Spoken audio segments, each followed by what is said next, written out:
when I think about what you're saying, I hope that we're treating that in the clinic. We make things so complicated. Like we really do. I was in this discussion earlier talking about how complicated we make the issue of health, mental, physical, and really it all really dealing, like America's problem is an issue of the heart. It really is. And if we could start to get into groups and understand how it feels to be in a certain situation, we would have different conversations. And I say that I am a woman of two mixed parents. Both of my parents are half black and half white. This is a conversation I've had my entire life, which is why I'm so good at it. Because the truth of the matter is, and I know there are other people, I'm talking about white people and black people, but white people and black people think different. And sometimes we have to just acknowledge that and then deal with it, right? Have conversations around that. Instead, we try to make the problem disappear because we're in this area where it's like, you know, if we're all just nice to each other, love and education will solve racism. And that's not gonna happen. It's not, because it's gonna cause people to give up something. And to get people to give up something, there has to be other approaches, right? And some of it has to be understanding. Both of the white sides of my family are Trump supporters. Both. They live in the Midwest. It's driving my grandma crazy. She's actually physically hurt, like pained, because, you know, they're not considering that they have black people in their family with them. Whatever it is, I don't really care, but she does. And I hear the conversations going back and forth, and even from them, it's the idea that these people are taking something from me. And I think that that is what's driving the condition today. It's like the threat that everyone is taking something from me. And what was his little slogan? Make America great again. And the great was when white folks ruled and everybody else, you know, did whatever they had to do. And that's a fact. And that's the part we can't get into, even from people who say they're liberals. Because,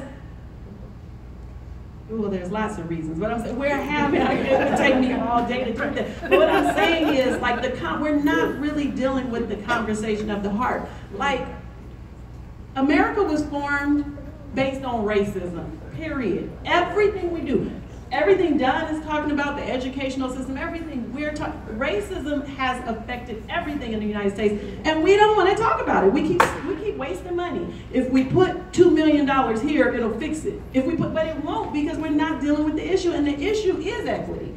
How are y'all gonna give up some of the power? You know, like, how does that happen? And then even the greater issue is the fear of giving people space. Somehow, that's why I'm talking about gentrification. That's the way that I am trying to address that through public health. And in that is just the space to recreate a culture out of nothing, out of a stolen culture, to be well. And then to re-meet people. There is no equity as long as when I see white people, I attach them to resources. I'm never equal. If there's not a community for me to build a community district, I'm gonna bring up Chinese people and how I've never seen a Chinese person protesting for jobs and justice, ever. Because they build a community front and they provide jobs. They don't care about justice because they make justice in their community because they control the community. We have never been allowed to do that, which is why we cannot be equal. As long as we need a job from Safeway and the manager is racist, then there's no equality. But when we create jobs, then there becomes equality, and when I sit with white folks, I'm equal. Because I don't need to be somebody else to be with. That's the conversation. I was at the Race Matters Education the other day, and I was saying how I went to the bank to open a business account recently. And there was a Chinese man that helped me, and his name was Juan Min. And I remembered that. And he gave me a card when I was leaving. He said, 2 other people are gonna call you and tell them that, you know, you spoke to Jimmy.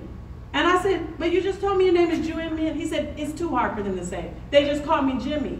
And I thought, that's a liberal microaggression. Like, your name is Juan Min. And I'm gonna call you that, and if they call me and say Jimmy, I'm gonna have a problem with it. We suffer that all the time. Like, our name has to be one that fits in a certain frame. See, that's the problem of America that we don't want to talk about. And I think sometimes we think that making brown people addresses racism. But I want to point out that Kaepernick is a brown person. It does not address racism to have mixed couples and make brown babies. Like, we have to get to the fundamental aspect of why we are so sick. Everybody, I talk about black people, but everybody living here has a mental health issue. When Tim Weiss was here, he talked about epigenetics. Like, if we're sick because of how we've been treated, you're sick, and I'm just saying in general, white folks are sick from how they've been treating us. It makes you sick to be from a group of people that colonize people or that have enslaved people. That does something to DNA. So we're all pretty much sick. And those of us who really, really sincerely want to have the conversation have to start talking about that. Am I talking too much?